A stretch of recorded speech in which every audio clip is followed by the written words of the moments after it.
Hi, this is Jasmine and my cat BJ for another video for my YouTube channel, Sober and Fabulous. Just want to say hello to everyone. I took a nice vacation from YouTube. I've been off of social media now for almost a year, and it has truly been fantastic. I went away for about 5 days after school finished, which was my job this past 5 months. And I just feel renewed. I feel refreshed. So happy to be back in my space. I share my house with a wonderful roommate, and it's always lovely to be home. I just saged our house, and I have an hertz frequency, I want to say 999, possibly upstairs. I have been doing, excuse me, yoga nidra. Make sure my volume's up. Pretty regularly lately. And when I was in rehab, I was doing, it's a guided meditation, yoga nidra. You can find them on YouTube. It is amazing. I can do it to fall asleep at night, guide my awareness to certain parts of my body. But I really enjoy a guided one with someone else speaking, because then my mind is just focused on what they're saying. I still have monkey mind. My thoughts still wander, and that's okay. I, for the longest time, and I've said this before, thought that meditation was some, rainbows and unicorns, some different plane that you went to, and quite maybe it is after you've meditated for so long. So, to me, what I realize it is now is just silencing my mind. And one of my easiest meditations that I do is I say over and over as I do it, breathe in, breathe out. The yoga nidra that I did today, she was chanting Om. And it's interesting because my throat was struggling to say Om. And I don't know the background on Om. I'm probably going to do a little research after I'm finished here. And I felt like by the time I got to the third or fourth one, my vocal cords were opening up, and I was feeling more calm, and there was a sense of, what am I looking for? A sense of strength coming out of my throat. I've been working on my throat chakra for a long time and finding my voice because I had lost it. That happens. It's common with victims of abuse. And for years, I could talk about a lot of things, but I never spoke about myself. So now I'm speaking about myself. I'm sharing with groups of people that I feel comfortable with about my abuse, about everything that I went through, about things that I did to myself. I don't blame bad things that happened to me as a reason why I've used. And I know that because bad things have happened in this past year, and I've chosen not to use. And it's a choice. It is absolutely a choice. And it's not an easy choice at first, by any means. And I'm so grateful that I did a 60-day rehab and then did an aftercare program that was another 2 months. And even after that, I used maintenance drugs. And I think there's absolutely nothing wrong with that. I had drug dreams and drinking dreams like crazy when I got out of rehab. So I took a prescription to help with that. I can't remember what it's called, but I do know I got a shot called Vivitrol that helps stop cravings with alcohol. And I believe, I could be wrong, but I believe with the shot that if I were to drink, I would not feel the effects of alcohol. So knowing that when I was taking the shot, it was, like, what's the point? And for me, what's happening in my healing process is that I was just actually writing in my journal after the yoga nidra. She encouraged free writing. And I wrote that I was always looking for a buzz. And I would even say that, from whether it was alcohol, whether it was cocaine, whether it was pot, whether it was anything that I was trying. And now sobriety is my buzz. Clarity of thought is such a beautiful place for me to be in, and I'm so happy to be here. And I'm feeling my feelings, all of them. I feel good feelings, I feel joy, I feel happiness, and I also feel anger, and I also feel sadness, I feel hurt, I feel frustration, I feel anxiety. But I'm finally feeling everything, and I'm not letting them dwell inside of me.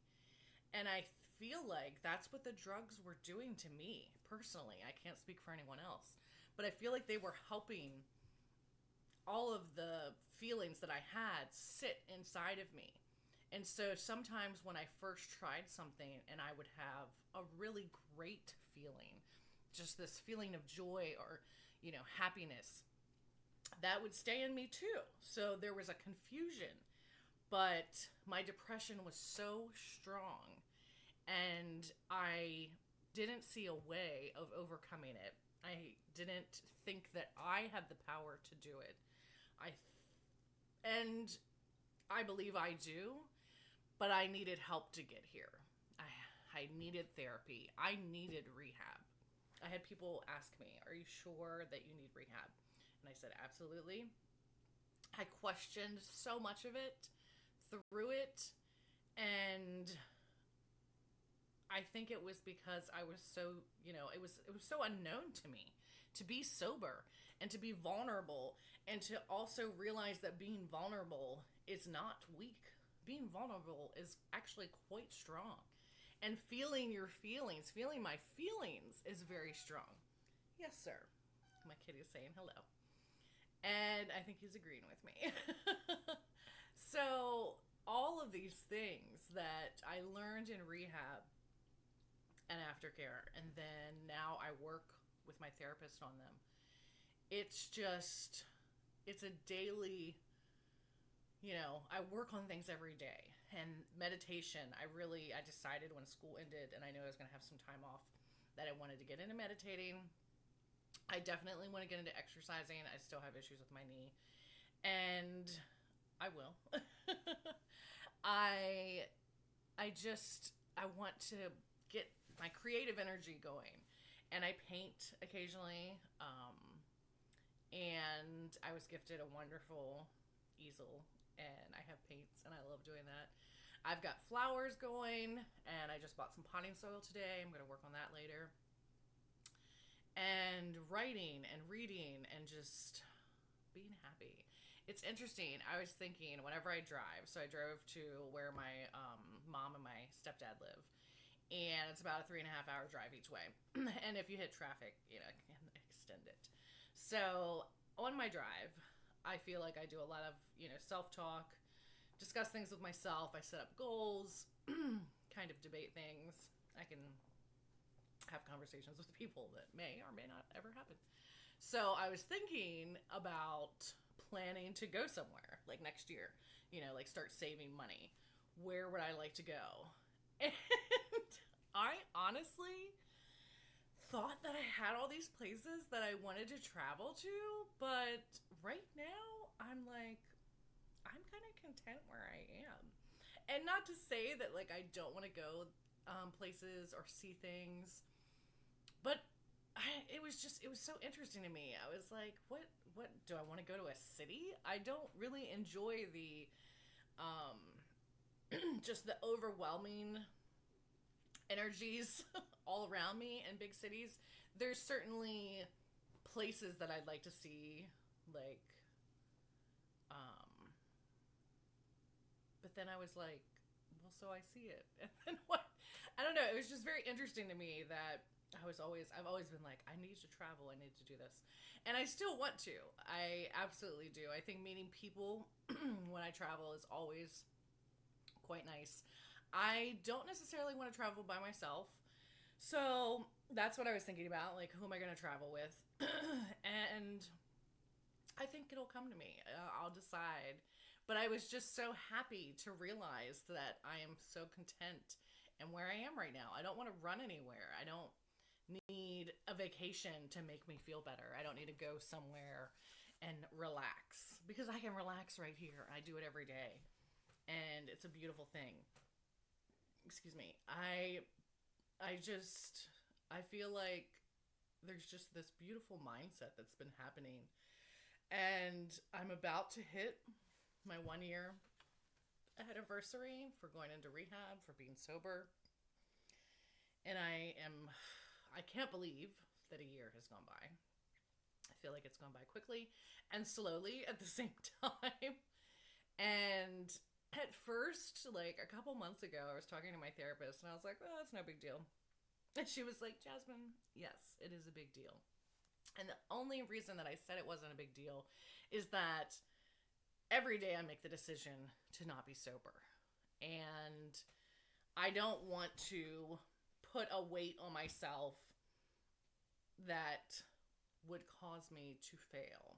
But I don't even look at it as failing anymore. I choose to not drink. There was someone, one of the counselors in rehab talked about looking at alcohol and your drug of choice as an allergy. And so, if someone's allergic to mushrooms, they're not going to eat mushrooms because bad things are going to happen to them. And I really adapted to that. I was like, absolutely. I do have an allergy to alcohol. And I think I've read it in the big book too. Allergy to alcohol and an allergy to drugs because when I have them, I can't stop. And it's obnoxious. And I'm obnoxious. And I do not miss that Jasmine whatsoever. That was not a nice Jasmine. She's gone. Happy to see her go. And who I am now is my genuine self.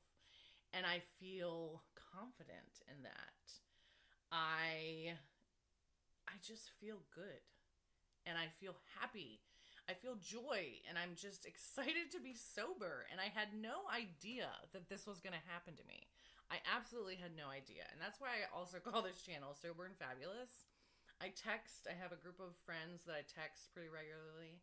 And I remind them that we are sober and we are fabulous.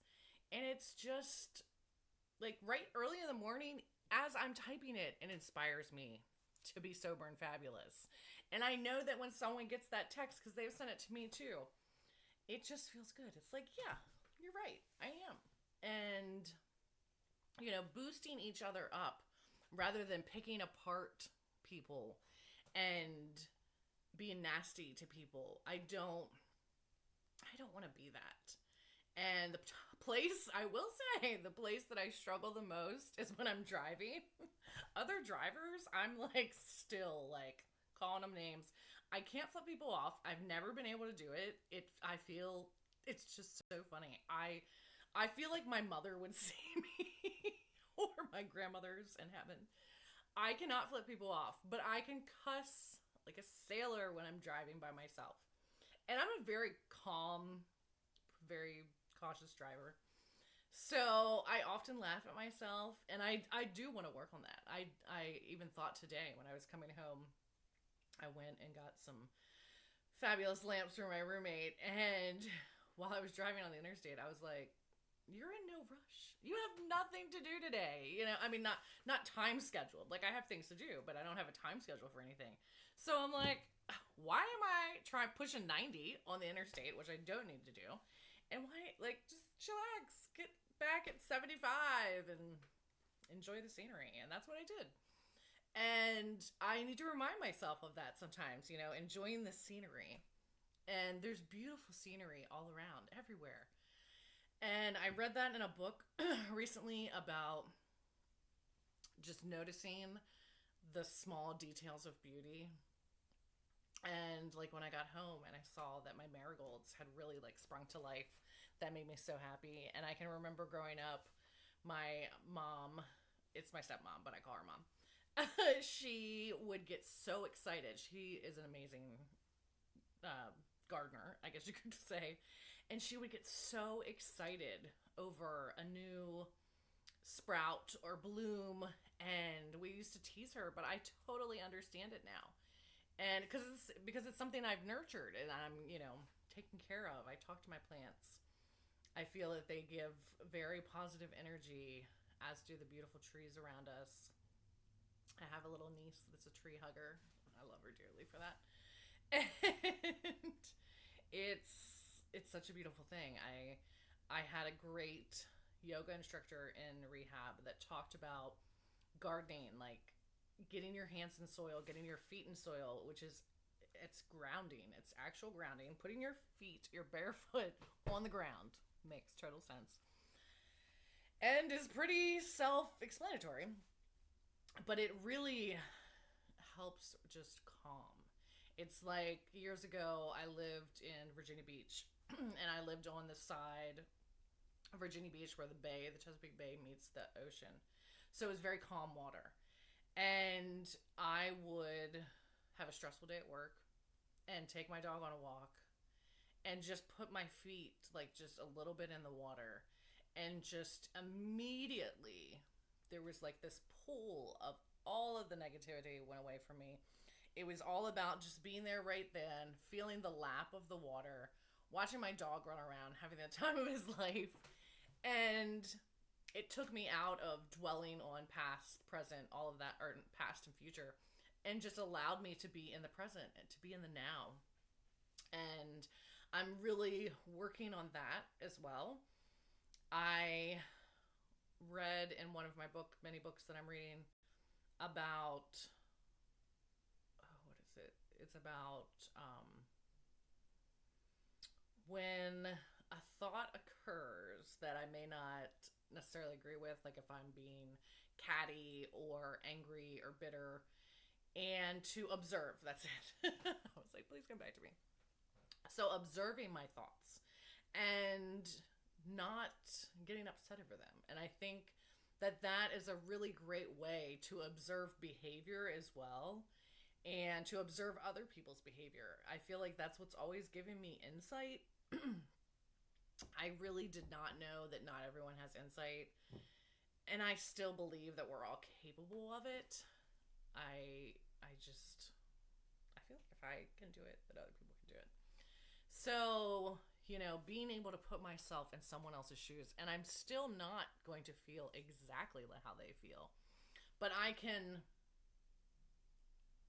imagine in my mind what it might be like, and I take the thought away from myself, and I don't make it about me. And I think that's important when you listen to people. I feel like when I went to rehab, I feel like this past year of therapy, all of the counselors that I've interacted with through rehab, aftercare, IOP, OP, I feel like I truly listened. And there's something, you can hear things and you can listen, but then there's a time when you actually hear it. And a lot of things that had been said to me throughout my life, I finally heard.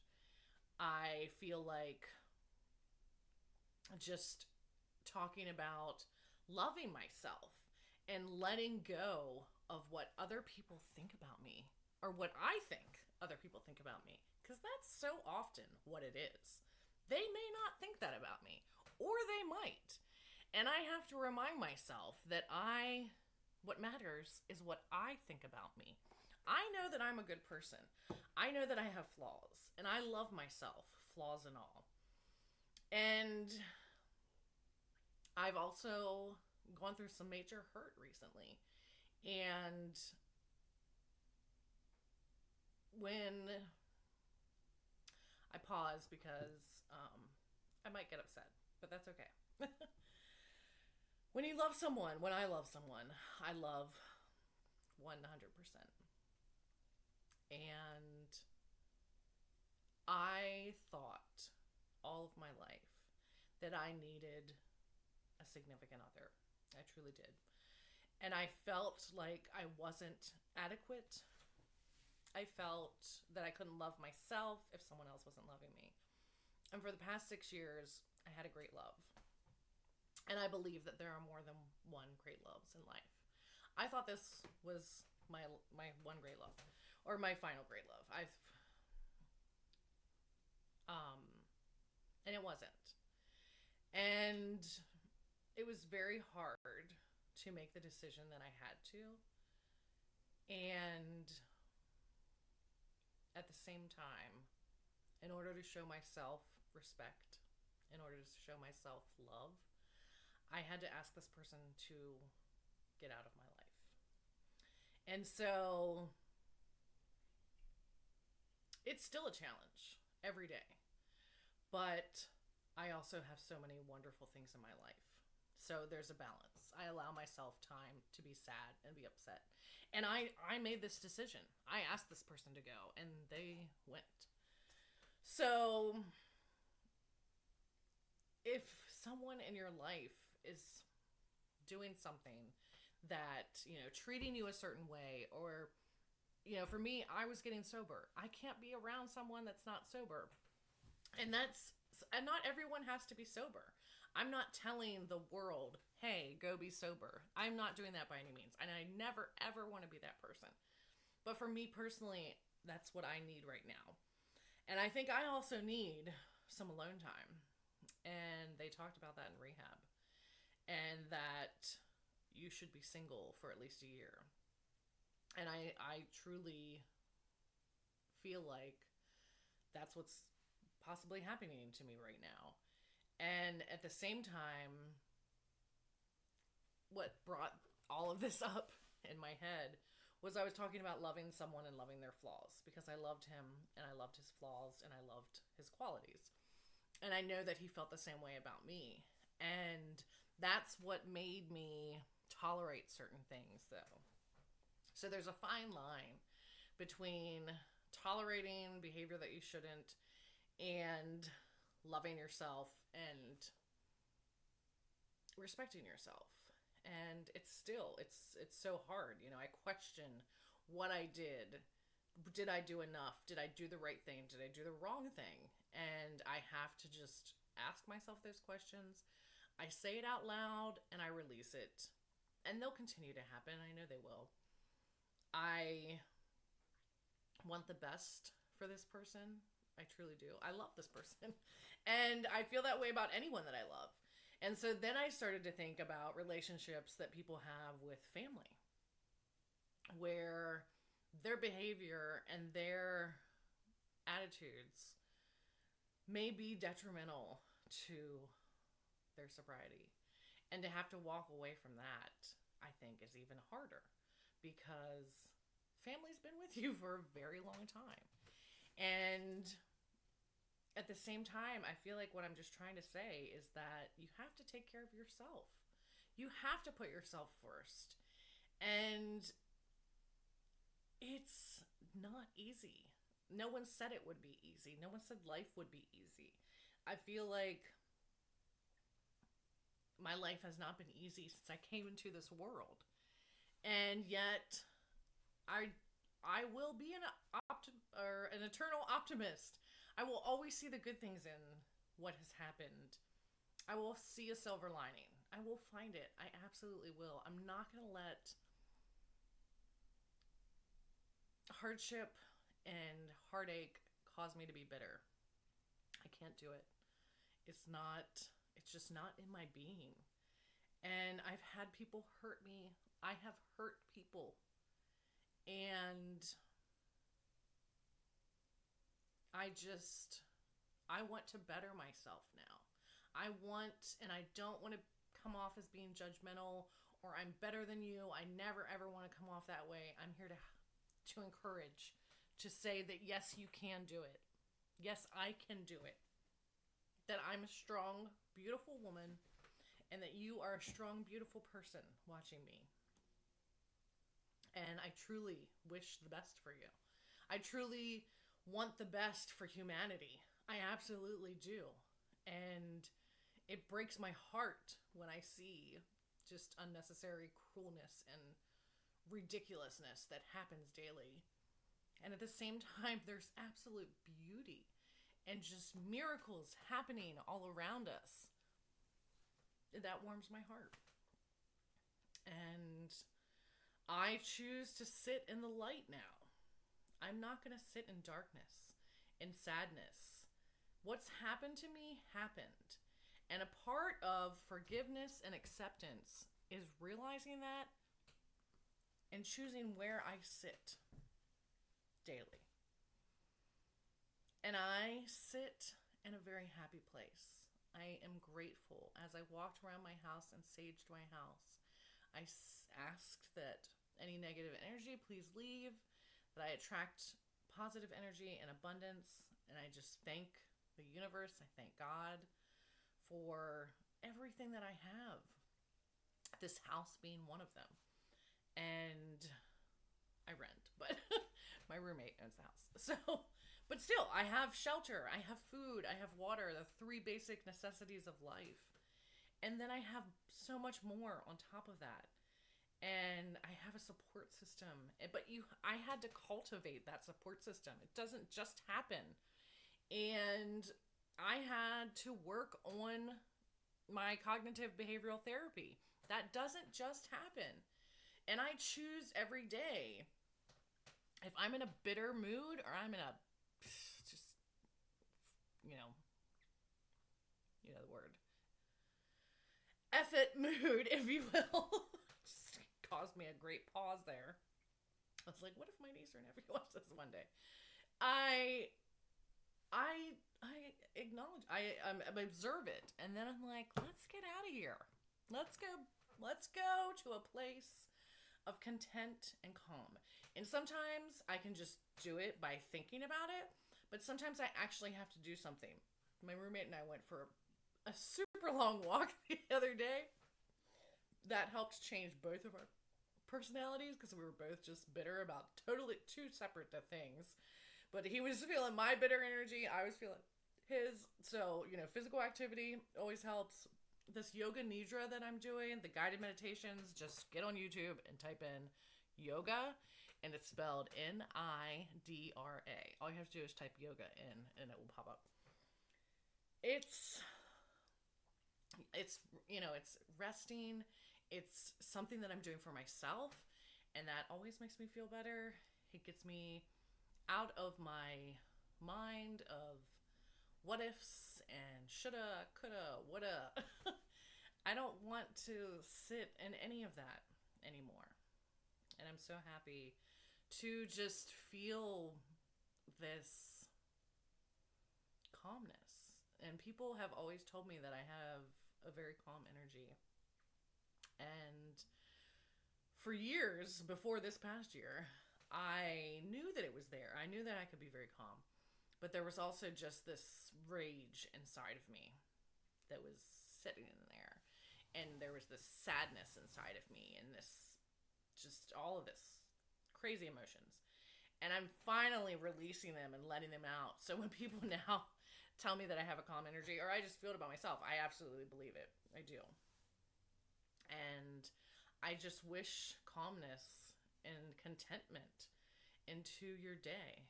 And I'm going to leave on that note. I, again, encourage you, if you need to talk to someone, to reach out, to find a therapist, talk to a friend. And I encourage you, if you're struggling with drugs and alcohol, to please go to a rehabilitation facility. You have to want it for yourself, though. I could sit here and tell you over and over again all day long to please do it. The people that love you could do that. You have to want it. And that's on you. So I wish you a good day, and I'll see you soon.